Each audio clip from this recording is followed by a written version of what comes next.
Eh, saya senang sekali sepanjang minggu kemarin. Saya penuh sukacita. Mulai dari ada ibadah kaum wanita, ibu-ibu, saya senang sekali karena di ibadah kaum wanita itu kesaksiannya adalah penginjilan. Saudari Eci yang dari Ambon itu bersaksi tentang bagaimana dia menginjil. Dan ada satu kata yang dia gunakan dan itu sangat menguatkan saya. Yaitu ketika dia sebenarnya dia menginjil kepada seseorang, bukan seseorang, ke teman-temannya karena dia diminta pimpin satu ibadah. Ada teman-temannya itu harus bertugas dan dia bilang, dia menggunakan kata gini, jangan pulang sebelum tugas selesai, atau tidak akan kembali sebelum tugas selesai. Jadi mereka pikir itu adalah mereka yang mau pergi bekerja, tapi sebenarnya yang dimaksud oleh saudari Eci adalah Tuhan Yesus tidak kembali ke surga sebelum tugasnya selesai. Dan itu saya mengutip berkali-kali itu, dan hari ini saya kutip lagi kata-kata itu. Tuhan Yesus tidak kembali ke surga sebelum tugasnya selesai, ya kan? Lalu Ibu Shirley berdiri dan bersaksi tentang penginjilan. Tanggal 1 Ibu Upi bersaksi tentang penginjilan, karena itu tema kita tahun ini. Tema kita tahun ini, berdiri teguh, berdiri kokoh di atas Injil kasih karunia. Saya bilang minggu kemarin,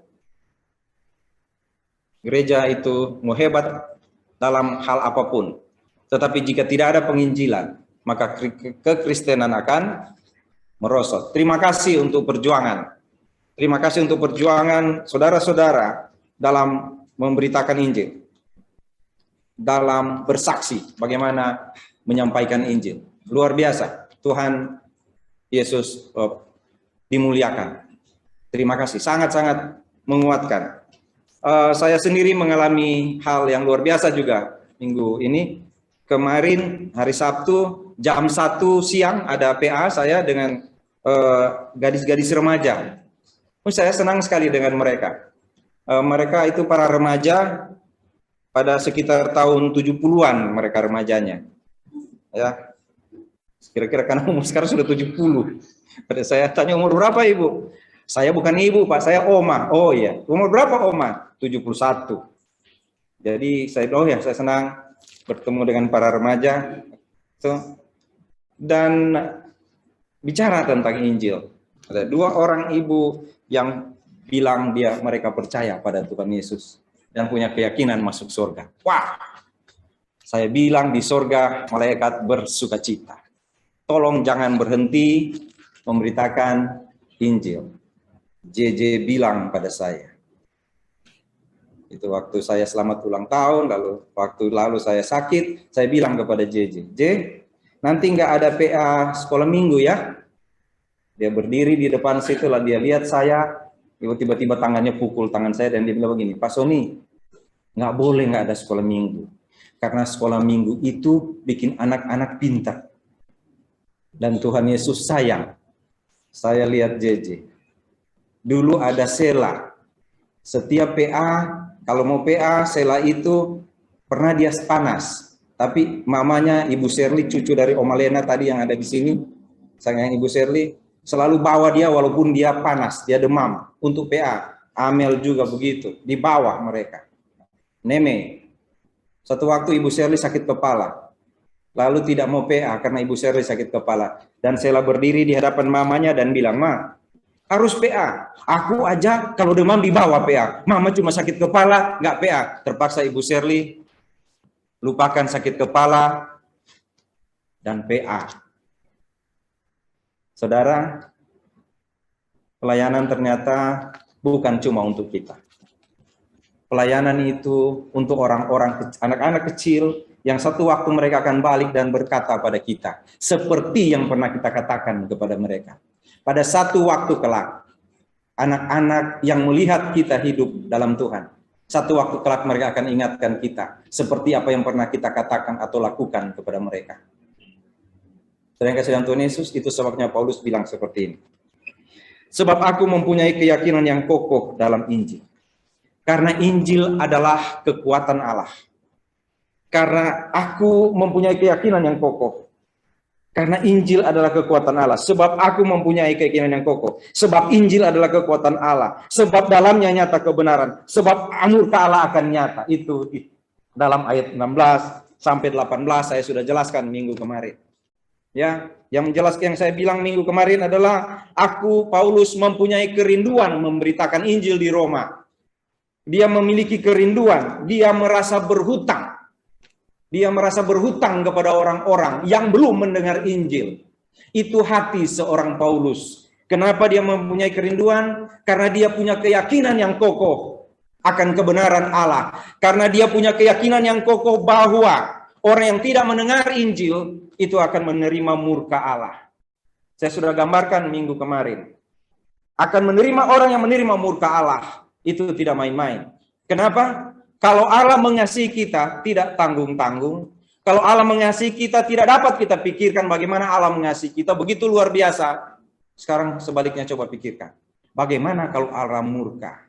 Siapakah yang dapat menghentikan kasih Allah? Tidak ada. Kalau begitu, siapakah yang dapat menghentikan murka Allah? Tidak ada. Jadi bagi Paulus, kenapa dia merasa berhutang kepada orang lain? Karena dia punya keyakinan yang kokoh akan Injil. Karena dia punya keyakinan bahwa Injil itu adalah kekuatan Allah. Jadi hari ini kita mau bicara tentang tantangan. Tantangan apa? Paulus punya keyakinan yang kokoh tentang Injil. Paulus punya keyakinan yang kokoh. Punya keyakinan yang kokoh bahwa kebenaran Allah itu akan memimpin. Kebenaran Allah, di situ dikatakan orang benar akan hidup oleh iman.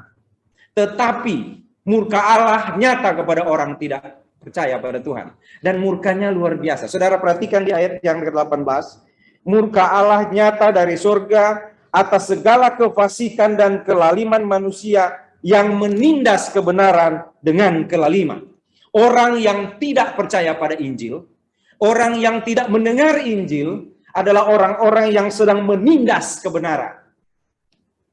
Orang yang tidak mendengar Injil adalah orang-orang yang tahu tentang Allah, tetapi mereka menolak Allah. Bahaya sekali. Saudara lihat itu ayat 19.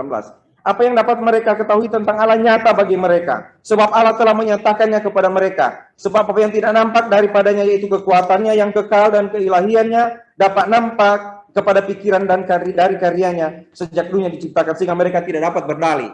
Orang-orang yang tidak mendengar Injil adalah orang-orang yang bilang begini, Allah itu apa itu? Orang-orang yang tidak mendengar Injil adalah orang-orang yang mengabaikan Allah, padahal Allah sudah menyatakan dirinya. Dari mana? Nampak dari karyanya. Saudara boleh berdiri dan lihat matahari, bagaimana dia berputar. Padahal bumi kan yang berputar. Bagaimana hari berganti dari siang menjadi malam, malam menjadi siang. Berapa waktu lalu saya mengirimkan ayat kepada saudara. Pada mulanya Allah menciptakan langit dan bumi. Allah bentuk langit dan bumi. Allah yang ciptakan. Manusia harusnya tahu bahwa ada ciptaan Tuhan. Bahwa ada alam yang Tuhan ciptakan. Ada dunia yang Tuhan ciptakan. Tapi banyak kali manusia mengabaikan apa yang Tuhan ciptakan. Banyak kali manusia mengabaikan. Itu yang membuat Paulus bilang, aku harus beritakan Injil padamu. Kenapa? Karena murka Allah akan nyata padamu. Murka Allah akan nampak padamu. Karena engkau, walaupun engkau tahu Allah menciptakan. Ada suatu kuasa yang menciptakan dunia ini. Tapi engkau mengabaikannya. Dan itu bahaya bagimu.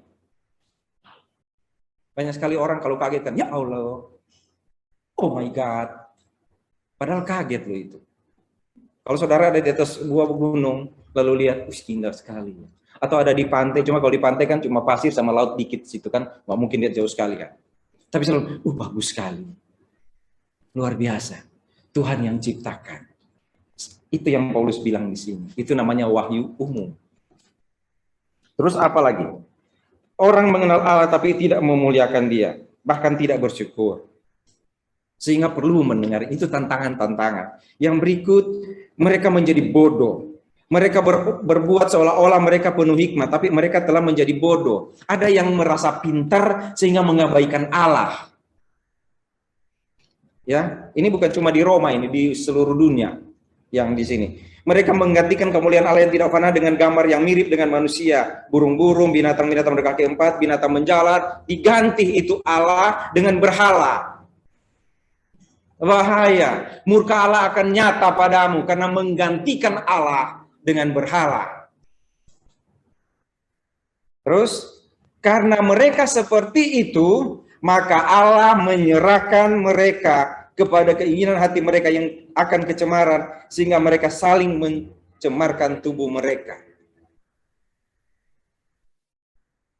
Mereka mencemarkan tubuh mereka. Jadi gini, karena mereka tahu ada Allah, tapi mereka tidak menyembah Allah. Mereka merasa pintar. Mereka merasa Allah harus nampak pada mereka, padahal Allah yang tidak nampak itu sudah nampak dari karyanya. Apa yang Allah buat? Allah biarkan mereka. Saudara perhatikan di situ. Allah menyerahkan mereka kepada pikiran-pikiran yang. Saudara silakan. Saudara ingat Firaun yang menahan Israel untuk keluar, Tuhan bilang silakan. Saudara tahu kalau ada orang yang menolak Injil, kalau ada orang yang menolak Injil, atau ada orang yang tidak mau taat pada Tuhan, Tuhan bisa loh bikin, oke, silakan saja. Saudara ingat Yudas? Ketika Tuhan bilang, yang makan bersama-sama dengan aku, mencelupkan roti ini sepinggan dengan aku, dia akan menjual aku. Semua bertanya, Tuhan, akukah itu? Tapi Yudas diam saja. Dan Tuhan bilang pada Yudas, Yudas, apa yang kau mau lakukan, lakukanlah. Kalau engkau tidak mau taat pada Tuhan. Tuhan bilang, lakukanlah apa yang kau mau. Tapi Paulus bilang, hati-hati, karena murka Allah akan nyata kepada mereka. Saudara lihat itu tantangan-tantangan. Kenapa Paulus bilang, aku punya keyakinan yang kokoh dalam Injil. Karena di luar saya, di luarmu, di luar engkau, di luar kita ada orang-orang yang seperti itu.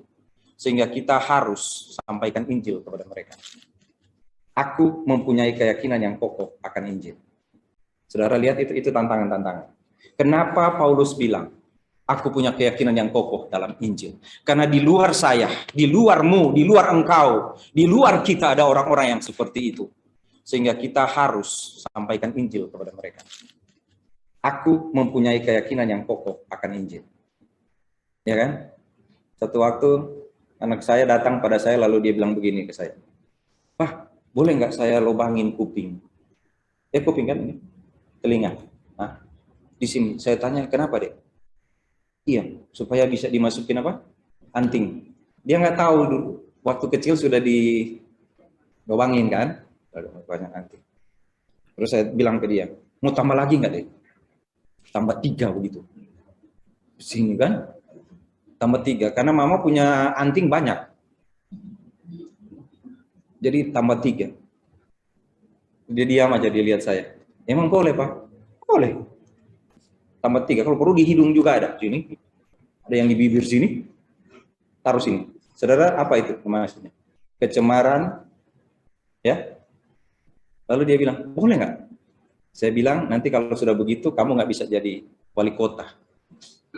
Kalau sudah begitu, kamu nggak bisa jadi apa? Karena sudah ada tanda seperti itu. Ya kan? Jadi saudara, satu waktu ketika kita mau sesuatu, Tuhan akan bilang, silakan. Saudara, ingat kata ini. Ingat pernyataan saya ini. Ketika engkau mau melakukan sesuatu yang tidak baik, ketika orang tidak percaya melakukan hal yang tidak baik, Tuhan akan bilang padanya, silakan. Oke? Ketika orang tidak percaya menggantikan kemuliaan Allah dengan kemuliaan yang sia-sia, Tuhan akan bilang, silakan. Bisa? Saudara tahu nggak maksud saya kenapa saya katakan ini? Karena ada yang sebaliknya. Kalau engkau mau memuliakan Tuhan, kalau engkau mau punya hati yang berdiri kokoh di atas Injil, Tuhan akan bilang, silakan. Benar? Kalau ada orang jahat saja, Tuhan bilang silakan lakukan sampai selesai. Sampai engkau selesai dan harus berdiri mempertanggungjawabkan apa yang kau lakukan itu di hadapan saya. Sekarang sebaliknya, kalau orang percaya mau melakukan sesuatu bagi Tuhan, Tuhan akan bilang, silakan sampai selesai. Sampai engkau berdiri di hadapan saya, mempertanggungjawabkan apa yang saya percayakan kepadamu. Benar? Tolong ingat ini. Setiap hal yang kita lakukan untuk Tuhan, Tuhan akan bilang, silakan. Petrus, apakah engkau mengasihi aku? Gembalakanlah domba-dombaku. Ya, silakan Petrus lakukan apa yang saya katakan padamu. Saudara yang kasih dalam Tuhan Yesus, itu sudah kesimpulan sebenarnya yang saya bilang tadi dari khotbah ini. Ya. Yaitu ketika ada orang-orang tidak percaya, Paulus bilang, aku ingin sekali pergi ke Roma memberitakan Injil padamu. Kenapa? Karena banyak di antaramu, ya, di antara orang-orang di sana, ada yang memusuhi Injil. Banyak orang yang di sini dibilang menindas kebenaran dengan kelaliman. Ada orang-orang yang cuma tahu dunia ini ada, tapi tidak menghargai pencipta dunia ini. Ada orang-orang yang menggantikan Allah dengan sesuatu yang kelihatan menyenangkan dirinya. Saudara, ada banyak berhala. Ada banyak sekali orang yang senang sesuatu yang kelihatan dan menyenangkan dirinya. Apa itu? Apa yang ada dalam hidup saudara, yang saudara bangga sekali dan itu akan selalu diurus oleh saudara, sehingga mengabaikan Tuhan? Apa itu? Ada? Masa sih Tuhan nggak ngerti? Kan ini cuma sekali saya urus ini. Tuhan juga bilang, kok kamu juga nggak ngerti ya? Saya cuma sekali loh selamatkan kamu. Iya kan? Seperti itu. Apa yang membuat kita mengabaikan Tuhan? Hati-hati, saudara, Tuhan akan persilakan. Oh gitu, oh gitu Yudas, silakan lakukan. Saya bilang padamu Petrus, itu kata Tuhan, engkau akan nyangkali aku 3 kali. Tuhan nggak tahan loh Petrus. Lalu Petrus menyangkali Tuhan, Tuhan cuma lihat ke Petrus. Saya tidak tahu bagaimana caranya waktu itu malam-malam dia dipukuli, lalu Petrus ada ayam berkokok, lalu Tuhan memalingkan wajah kepada Petrus. Dan di antara banyak orang itu pas matanya kena di mata Petrus dan tembus sampai ke hatinya. Dan Petrus jadi ingat, iya. Tuhan nggak bilang begini, Petrus ingat? Enggak. Tuhan cuma lihat Petrus. Ada banyak hal yang kita mau lakukan yang tidak Tuhan kehendaki. Tuhan akan bilang, silakan. Dan apa yang terjadi sesudah itu? Syukur kalau jadi Petrus. Kalau jadi Yudas, pergi dan tidak kembali. Dia bukan kembali bersama-sama dengan teman-temannya. Dia malah berdiri di atas cabang pohon dan menggantungkan dirinya. Petrus masih kembali. Hati-hati. Hati-hati. Dia bilang gini di sini. Aku mempunyai keyakinan yang kokoh dalam Injil. Kokoh. Jadi saya sudah sampaikan beberapa waktu lalu, aku mempunyai keyakinan yang kokoh. Dulu sebelum Paulus percaya pada Yesus, dia punya keyakinan yang kokoh pada pemahamannya. Sesudah dia bersama-sama dengan Tuhan, mendapat anugerah dari Tuhan. Sekarang dia bilang kepada jemaat di Roma, aku mempunyai keyakinan yang kokoh. Karena Injil adalah kekuatan Allah. Di bagian khotbah minggu lalu, di bagian terakhir dalam khotbah saya minggu lalu, dalam renungan kita minggu lalu, saya bicara tentang dosa. Begini, kenapa Allah, Paulus katakan, Injil adalah kekuatan Allah? Karena untuk menarik dosa, perlu kekuatan yang luar biasa.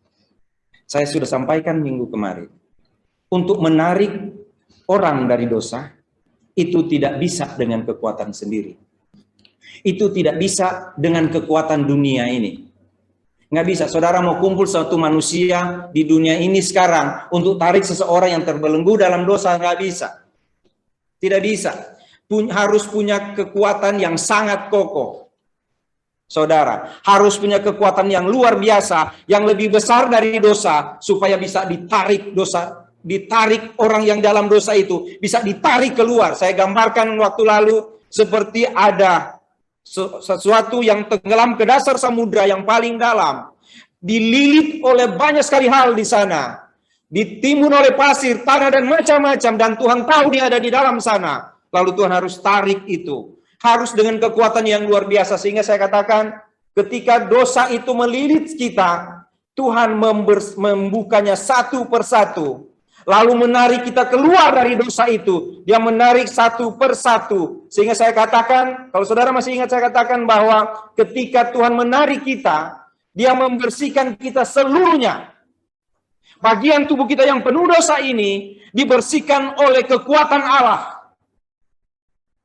Semua bagian tubuh kita yang penuh dosa ini. Itu sebabnya tubuh ini harus hancur menjadi debu dan dibangkitkan, diberi tubuh yang mulia, karena tubuh ini kotor. Bahkan bukan cuma tubuh ini, tapi hati ini kotor. Dari dalam hati timbul segala pikiran jahat. Sehingga hati yang ada di sini pun harus dikuburkan bersama-sama. Hati yang kotor itu harus dirubah oleh Tuhan menjadi hati yang baru. Itu perlu kekuatan yang luar biasa. Saya sudah jelaskan kepada saudara tentang kalau kita sudah ada di dalam Tuhan, tidak ada yang dapat menarik kita dari tangan Tuhan. Kenapa? Karena dia harus punya kekuatan yang melebihi Tuhan, baru dia bisa tarik kita dari tangan Tuhan. Kalau dipegang oleh Tuhan, lalu ada kekuatan yang sejajar dengan Tuhan, itu tidak akan dapat menarik kita dari Tuhan. Karena Tuhan akan tarik balik juga, karena kekuatan yang seimbang. Jadi, untuk dapat mengeluarkan manusia percaya dari tangan Tuhan, harus punya kekuatan yang lebih. Dan sayang sekali kekuatan itu tidak ada. Sehingga dia akan tetap dalam tangan Tuhan. Dosa kuat mengikat kita. Dosa kuat mengikat orang percaya di samudra yang paling dalam sana. Di kegelapan sana. Di dunia orang mati. Dosa di sana. Dan Tuhan turun ke sana. Bersihkan seluruhnya. Sampai di pori-pori kita. Di seluruh, bahkan sampai di hati kita. Di jiwa kita. Semua dibersihkan Tuhan. Karena dia punya kekuatan yang lebih dari apapun. Sayang sekali kalau ada orang menolak ini. Sayang sekali kalau ada orang yang merasa nggak apa-apa, sebegini saja sudah cukup. Menyembah yang ini saja sudah cukup. Sayang sekali kalau ada orang yang merasa kebenarannya melebihi kebenaran Tuhan. Itu yang disampaikan di Roma pasal 1 tadi. Itu sebabnya juga Paulus bilang saya harus pergi ke Roma untuk menyampaikan Injil. Saudara, di hadapan kita itulah orang-orang di kegelapan sana. Kemarin kepada ibu-ibu yang PA dengan saya, ketika saya tanya sudah umur berapa ibu? Dia bilang sudah 70 sekian. Lalu saya tanya, berarti sudah siap sekali ya ibu ya? Berarti sudah penuh ya? Jadi gini, kalau kan baru 15 tahun, perbuatan baiknya cuma 15 kan? Kalau dia 30 tahun, ya baru 30 tahun perbuatannya. Itu pun kalau semuanya berbuat baik. Kalau dia 50, ya baru 50. Dia potong dengan yang kotor-kotor, ya ada sisa 27 lah kira-kira. Gitu kan, 23-nya kotor. Nah kalau 70 kan sudah banyak. Apa yang mereka bilang? Enggak lah, justru sekarang saya lagi takut ini katanya. Ini layak gak saya kalau kira-kira Tuhan panggil, ini bagaimana nih? Nah saya bilang ini kesempatan kan? Tapi dia bilang, tapi enggak semua, saya tanya, semua oma-oma begitu enggak ya pikirannya ya? Dia bilang, enggak juga. Ada yang bilang begini, saya sudah baik, saya yang paling baik. Kamu cerewet sekali dia Pak. Oh saya ada teman ibu, ada Pak, banyak sekali. Coba ibu bilang namanya siapa? Enggak lah Pak katanya. Karena biar disebut saya nggak tahu namanya kan. Oh, berarti ibu sudah siap? Enggak, Pak. Lalu saya gambarkan begini, ibu tahu nggak? Kita yang berdosa itu atau manusia yang berdosa itu ada di sumur yang paling dalam, ya sumur di dalam. Lalu Tuhan tanya begini woi, Son, mau nggak saya angkat dari bawah? Lalu saya bilang apa? Nggak usah Pak, nggak usah sibuk, biar aja saya di sini nggak apa-apa. Nggak usah sibuk-sibuk Pak, kan orang rendah hati kan? Kan rendah hati begitu. Mau saya tolong? Nggak usah. Nggak apa-apa. Pas dia jalan, manusia kayak begitu. Bukannya tanya sekali lagi. Kan? Mau ini nggak? Nggak usah, sudah Pak, sudah makan. Pas balik, perutnya bunyi. Kok itu bunyi perut? Bukan, tadi saya tepuk-tepuk. Ada kan yang begitu kan? Mau saya tolong? Nggak usah Pak, Tuhan nggak usah sibuk-sibuk Tuhan. Nggak apa-apa, biarlah saya berusaha sendiri. Nah Tuhan bilang, kalau gitu saya tunggu di atas ya, berusaha ya. Ibu bilang begini, emang begitu Pak? Ya bagaimana coba? Kalau kita nggak bisa apa-apa lalu Tuhan bilang, mau nggak saya tolong? Ibu mau bilang apa? Oh ibu itu bilang begini, oh saya bilang terima kasih Tuhan. Saya tahu nggak? Saya tak bilang, ibu tahu nggak Tuhan mau tolong bagaimana caranya? Ibu ada di perut bumi sana, lalu dia mau tolong ibu di bawah. Tahu nggak dia bikin apa? Ibu itu pintar. Dia bilang, dia ulurkan tali supaya saya pegang, nanti tarik. Terus ibu boleh pegang di tali enggak? Kalau ibu pegang di tali, belum tengah jalan, ibu jatuh lagi. Karena kan udah 70-an umurnya. Nggak kuat megangnya. Jatuh. Terus bagaimana? Ya itu kan Natal kemarin. Tuhan turun ke ibu kan? Terus dia peluk ibu. Terus ibu mau nanya ke saya, terus dia mau naik bagaimana? Dia mau naik bagaimana? Kan gak ada yang narik dia ke atas. Itu Tritunggal kan? Kalau saya mau jelaskan ini, tapi saya ngajar. Itu. Saya cuma bilang begini, pada waktu dia sampai di dalam, di sumur, dia peluk ibu, sumur itu hilang. Terus, udah, ada tuh sumur. Ibu nggak lagi ada di bawah sumur. Oh begitu ya. Saudara mengerti? Begitu tuh keselamatan. Ya? Hah? Dikira dia mau tarik ke atas, enggak. Dia turun, lalu sampai di bawah, dia bilang, hari ini engkau bersama-sama aku di Firdaus. Barang siapa percaya tidak binasa melainkan berlipat bekal. Ibu mau percaya, ibu Titin sama ibu Uun ya, ibu Ratna ya. Percaya? Oh terima kasih Tuhan. Saya cuma bilang ini dalam hati Tuhan, terima kasih. Pasti di sorga ada sukacita. Itu cuma salah satu metode menginjil yang baru saya jelaskan tadi. Nanti kita belajar di PA ya. Karena seorang bapak telepon saya, Pak Sony, kami sekarang mau bikin acara Zoom pengajaran tentang keselamatan dan penginjilan. Pak Sony salah satu pengajar. Saya bilang tidak bersedia. Kenapa tidak bersedia? Di gereja BSD aja saya belum ajar, sudah mau jadi pengajar di luar. Enggak. Dan bapak itu bilang, Sony, bukankah itu sombong? Terserah. Silakan. Ya? Karena Amel saya belum ajar. Amel nanti baru mau belajar. Amel, Meme. Ya kan? Baru. Saya suruh mau gaya-gaya ngajar sana. Enggak. Jadikanlah semua bangsa muridku mulailah dari Yerusalem, Yudea, Samaria, sampai ke ujung bumi. Itu yang kita mau praktek. Itu.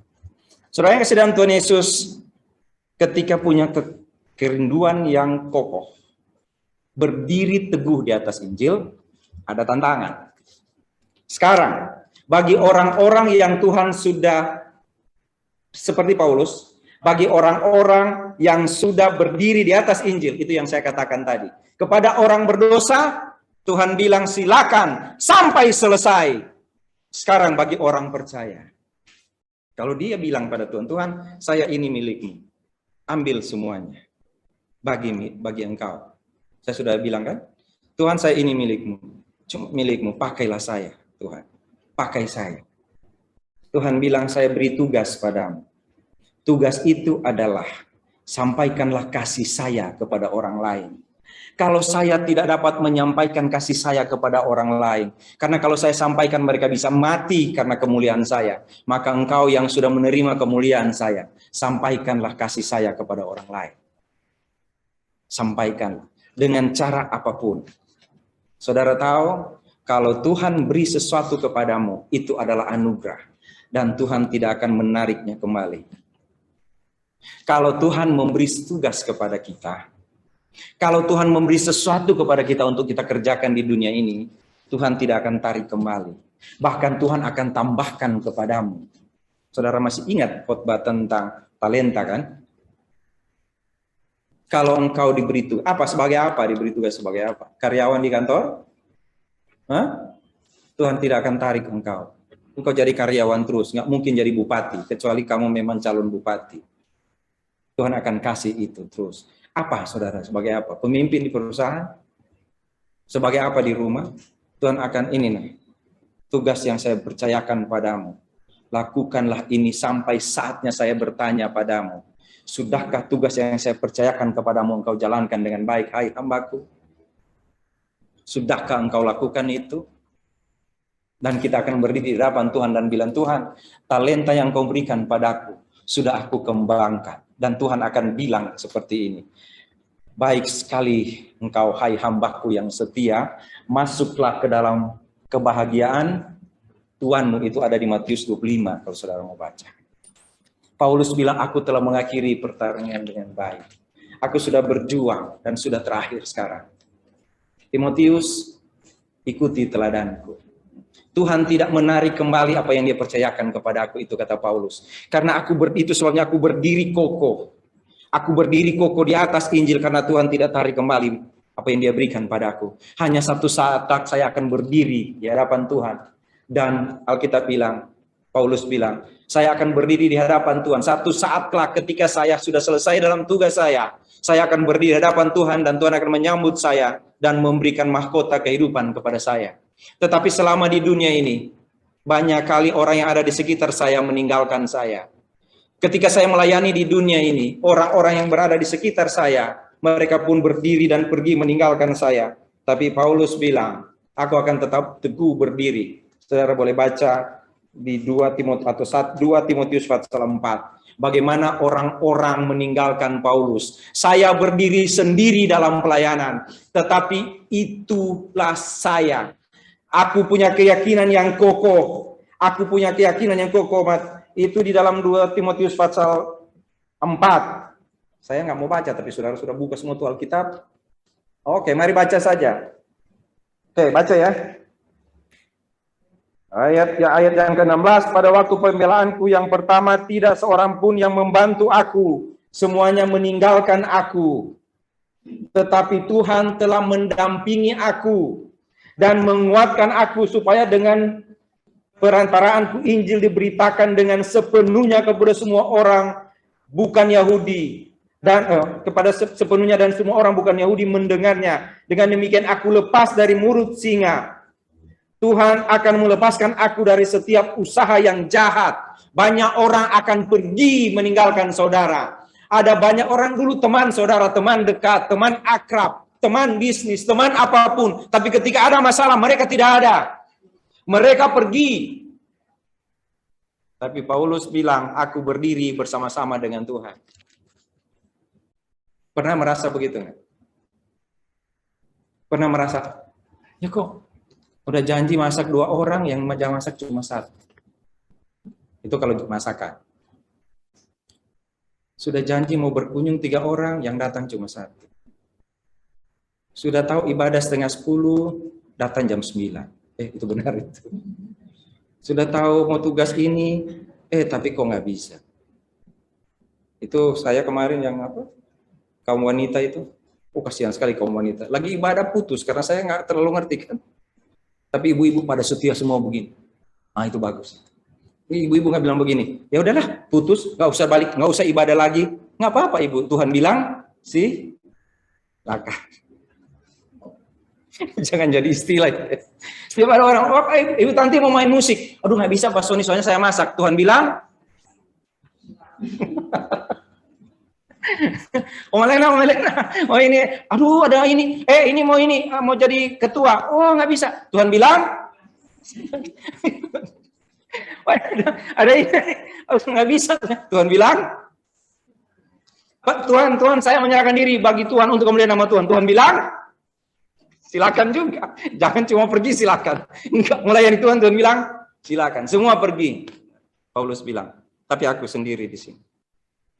Tidak, aku tidak sendiri. Di hadapan orang aku sendiri. Tapi Tuhan mendampingi aku. Bahkan Tuhan akan membalas kepada mereka. Aku punya keyakinan yang kokoh. Saudara, sebelum saya tutup atau kita berdoa dulu, ya. Saya pengen sekali kita menyanyi lagu itu. Apa judulnya?